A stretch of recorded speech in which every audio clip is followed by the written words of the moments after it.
Everyone thinks a 5G hotspot is a magic box you toss on a table and boom, home-grade internet. Here's the thing, the T-Mobile Inseego MiFi M2000 can absolutely crush it, but only if you treat it like real network gear, not a gadget. That surprised me too, because on paper 5G, Wi-Fi 6 up to 30 devices, a 2.4-inch touchscreen, it looks plug-and-play. But in my 10-day test across 4 neighborhoods and 40-plus speed runs, it swung from wow to why depending on setup. And with a 3.3 rating on Amazon at about $87.99, you know there's a story here. I dug deeper to find out what nobody tells you and the one tweak that changed everything. Before we dive into what I discovered, quick heads up. If you're already convinced and want to grab the M2000 at the best price, I've dropped the link below. But stick around, because what I found might save you hours of frustration and make this a killer buy instead of a regret. I picked up the M2000 for one reason: reliability. My fiber choked the week of a client livestream and my phone hotspot just wasn't cutting it, dropped zooms, overheating, and the battery tanked by lunch. I needed a true backup I could toss in a bag and also run at home when needed.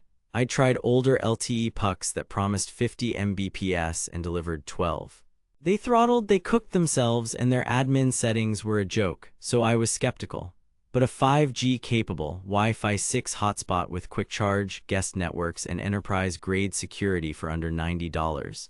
That raised an eyebrow. If it could hold a Zoom call, stream 4K, and keep the family's tablets online, it would pay for itself on day one. If not, back it goes. Test 1, raw speed and coverage. I parked it by a downtown window on mid-band 5G and saw 280-420 Mbps down, 30-55 up with 22-35 ms ping. Impressive. I'll show the speed graph on screen, but then I moved it 10 feet into a brick-heavy cafe interior and watched speeds fall to 60-90 down. Same SIM, same plan, same device, placement matters. With sub-6 5G, that 4x4 MIMO loves clean line of sight. Standing it upright by a window almost doubled throughput versus laying it flat on a desk. Test 2, home office reality.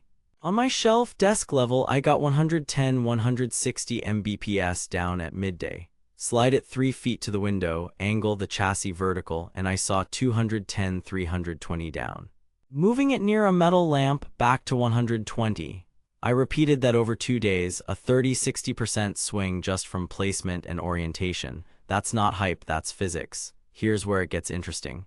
Tethering over USB-C to my laptop delivered steadier results, often 20-30% higher than Wi-Fi under the same conditions.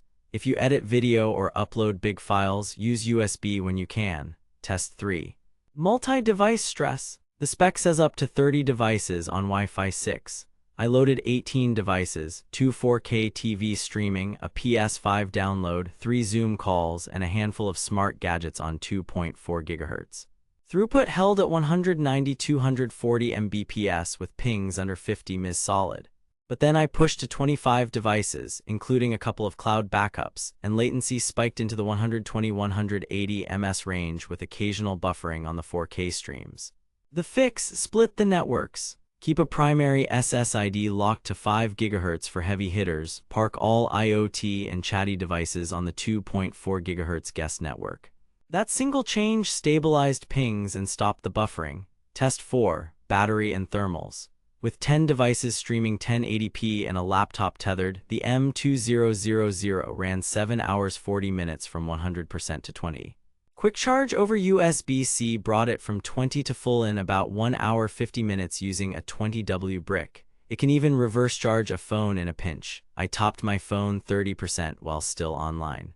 But under sustained heavy downloads, think 400 plus Mbps for 45 minutes. The chassis got toasty and speeds dipped to -140 until it cooled. Not a deal breaker, but you need airflow. Standing it upright near a cool window, screen dimmed, solved most of the heat dip in my runs. Setup and security were refreshingly grown up. The 2.4-inch touchscreen makes first-time setup painless, but jump into the admin controls. Change the default admin password, enable a guest network, and you're done. VPN pass-through worked with my corporate tunnel, and I like that you get enterprise-grade encryption options without needing a degree in networking. If you travel for work, that matters. Here's the most surprising discovery. The M2000 stops being flaky the second you treat it like a fixed wireless modem. Placement: USB tether when possible, and splitting 5 GHz versus 2.4 GHz turns it from good-ish to rock solid. I invested 10 days of mixed, real-world use, and the pattern was clear. It's not just about 5G, it's about how you feed that 5G to your devices. Compared to a newer X62, X65 hotspot, you might not top the absolute peak speeds, but the value here is ridiculous at around $87.99. And versus using your phone as a hotspot, you get better thermal behavior, Wi-Fi 6 for up to 30 devices, and admin controls that won't nuke your battery by 2 p.m. Now, let's address the too good to be true factor. The Amazon 3.3 rating, a lot of that is early firmware bugs and expectations mismatch. On current firmware, mine updated right away and stayed stable, but there are caveats. The variant is best on T-Mobile's Sub-6 5G. Wave isn't the point here. There are no external antenna ports, so rural users who rely on panels or Yagis should look elsewhere. And yes, carriers can deprioritize during prime time. My evening speeds dipped to 80-120 Mbps a couple of nights, still more than enough for work and streaming.